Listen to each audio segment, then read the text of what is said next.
Hello, good morning, and welcome to this Busters Taste Challenge. I have two single malt Scotch whiskies, 40% alcohol. This is Trader Joe's Highland single malt Scotch whiskey, aged 10 years.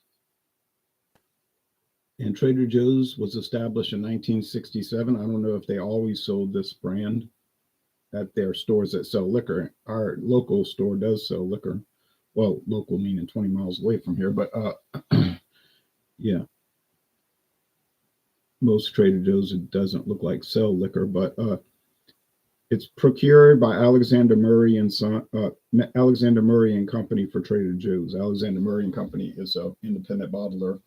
They don't make whiskey; they just buy it, sell it under their brand, or in this case, Trader Joe's brand. It's got a real cork. The competitor is Jura Journey, introduced in 2014. I got to put that in my notes. No age statement. Forgot to put that. No age statement.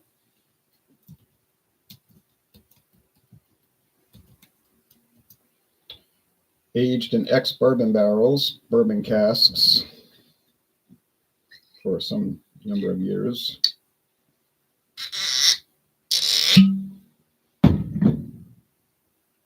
Cork, not rubber.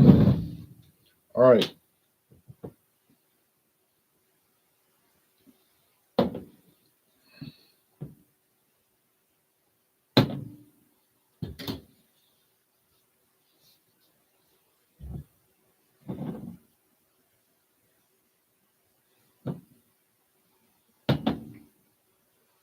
This was renamed Jura about a year ago. I guess it was renamed as Jura Bourbon Cask. Couldn't have been too long ago, because last time I did the taste challenge, I looked at the website and it said Jura Journey, but they renamed it to Jura Bourbon Cask for some unknown reason. Guess they had a reasoning. They had some reasoning behind it. I just don't know what that would have been.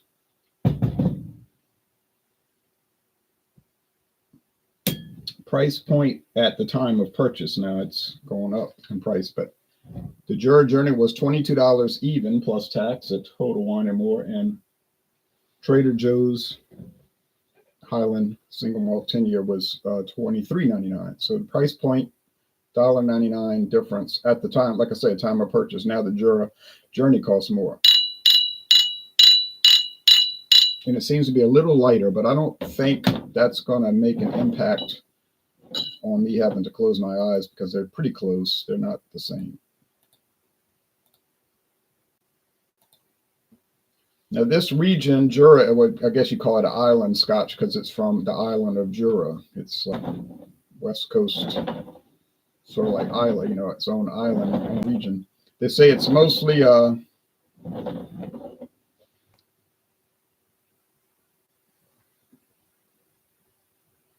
what does that say? Okay, it's so small. I don't know why they put their thing so small. It's 80% unpeat. There's a little peat to it. They're saying like the 20, but mostly not. Who's American White Oak ex-bourbon barrels? This we don't know. They don't say. They're not going to say. They give a lot of, as you can see, intricate notes. Bright and fruity, the ex-maturation provides aromas of vanilla and coconut, followed by apricot and creamy toffee,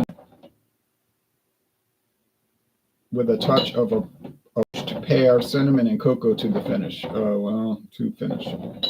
I never pick up all that, but that's what they're saying. So, okie doke. And Jura make all kind of Scotch whiskeys. This one is the cheapest, $26. Some of these will cost you well over $100, $200.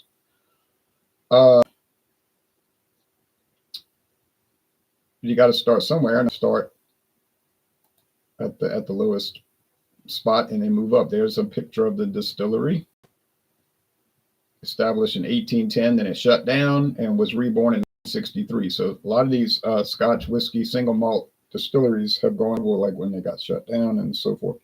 There's the copper pot stills. There's the panorama of the island, mountainous island, little villages there. So it's quite a job to get there, and you got to take a little ferry boat, or some kind of passenger boat. Okay. My daughter's been to Scotland. I've never been, but wouldn't be opposed to going. I just honestly never been there. Okay.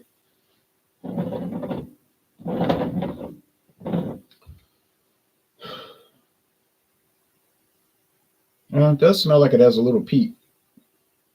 Got to finger over that label, because what if I see the letter? Yeah, it smells like a little peat, but it's, even though it's only 20%, it might shine through. You know, just that little bit of the peated malt might shine through on it. This is more of the, now that's more of the smoke. I say smoke, but it's minimal. This is more of a peat nose, meaning like that compost pile, that rotted vegetable matter, and it organic matter. And if you read about what peat is, that makes sense. Yeah, so they don't smell alike. They don't smell particularly unusual.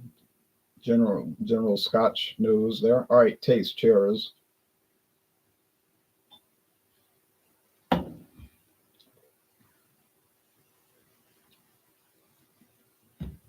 Yeah. No peat in the flavor. Or smoke. Just simple fermented cereal grain, meaning barley. In this case, they're single malted barley. Fermented cereal grain, then it's distilled and then aged for so many years, we don't know how long, in ex-bourbon casks, or as we say in America, bourbon barrels. All right, so it's simple. It's enjoyable. Not anything remarkable about it. My friend David said they mispriced it. He thought 22 was too low. He said Jura doesn't sell for $22. He said they didn't code it right. That was his theory 2 years ago or 3 years ago when I found it. Couldn't have been too long. Total Wine and More only opened 4 years ago here, as I know it went longer than that. But maybe he was right, because the last I checked, it was $28.99, jumped up $6.99 in a snap. Whereas other Scotch prices haven't really changed.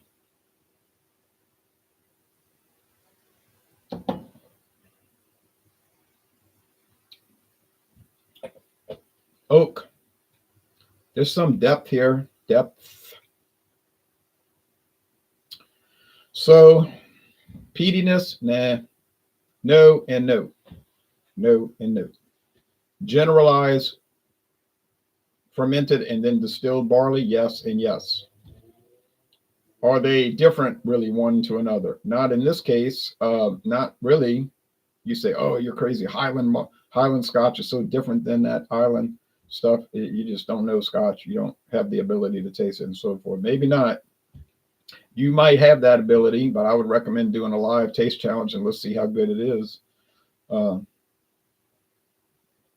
Saying it is not same as doing it, right? So I'm doing it and I'm telling you what I'm finding out. They're not that different. So price point in my case, we're talking about the time of purchase, $1.99 difference. I'm not seeing a 99-cent difference. Just not. I'm not seeing that these are 99-cent different one from another. So in this case, which one would I buy? Clearly the one that's cheaper. Same size bottle, 750 milliliters, 75 centiliters, however you want to express it. And as the price has changed, I would just get the Trader Joe's. Now, it was $23.99 2 years ago. I don't know about now. Hello, Drewski Brewski, Wyatt Earp. Okay, that's interesting comment. All right. Anyway,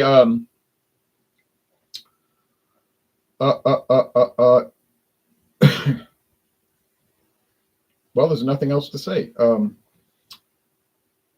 They're enjoyable. They're nice. They're not memorable. Like you're going to say, oh man, remember I tried Jura Journey. It was just amazing. No, you would just try it and remember that it was nice. Right.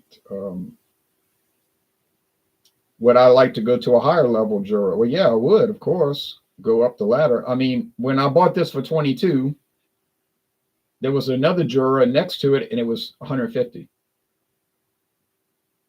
The $22 bottle, and then another one was 150. I didn't even dare look what was next, because there was more than 2 Jura offerings, and it was climbing. So I was like, whoops. No, thank you. I can check Total Wine and More right now, see what they've got. I've never seen it at Walmart. Walmart's sort of limited. Oh, they sell single malt Scotch whiskey. There's no doubt about it. But it's it's just the regular Glenfiddich, Glenlivet, a couple of others. Nothing much. I don't think there's a whole lot of demand for that out here. I'm telling you where I live.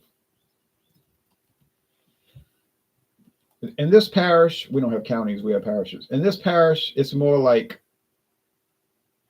a blended Scotch whiskey town and towns, because parish has more than one town. I would say I've got blended Scotch people. Do you have a few single malt fans? Well, yeah, of course, but a few, not a lot.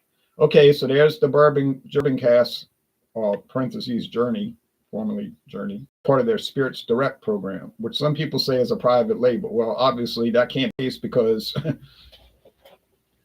you can find Jura at many stores, not just Total Wine and More. So that would be a fantasy to believe that. Premium selection, obviously that's their higher level. $114.99. See what I mean? But not $150 like I was finding. And the 12 year is $99. So that seems fair, because I think a lot of your 12-year single malts run around $50. You don't often see a 10-year for only $23.99. So it doesn't really matter what the bottle is saying, like, oh, we only selected the finest. Now, that's what it says on the bottle. We selected the finest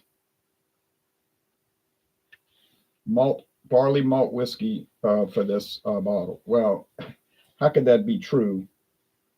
The finest, and it's $23.99. It sort of defies reality. Doc Holliday. Okay, Drewski Rooski, you've been watching a movie? And we got somebody else watching, not familiar with you, but thanks for watching. All right, let me see if I can get it differentiated. I don't really think I can.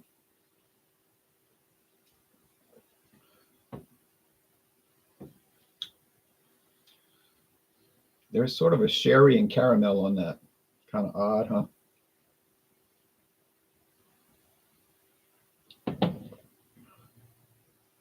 More of the oak. This one seems a little more rested, like more developed, like there's a little more depth of flavor. So I'm going to say I think this is the Trader Joe's Alexander Murray and Company's Scotch. No, it's the Jura Journey. So I almost called it a tie. I was going to call it a tie, which is a half win and a half loss. But nah, I got it wrong. So I got to live with that. 2 wins, 2 losses. Not a good start. But I'll blame Trader Joe's for selling a single malt that doesn't differentiate itself. I know that's a ridiculous excuse. You're a legend on YouTube. Oh, thank you. I didn't know that necessarily, but I appreciate it. This is the 14th anniversary coming up at the end of the month. Seemed like a good start. Got a lot of good subscribers. I was glad when I had 15. I'm serious. I didn't know if anybody would care to watch these videos. I assume some would. But anyway, thank you for watching. Sorry I got it wrong, but we'll try to come back tomorrow with another one. I think I have Lismore, and that's 6-year aged. And we'll see how that works out. All right. Thank you, and have a nice Saturday. Take care, everybody.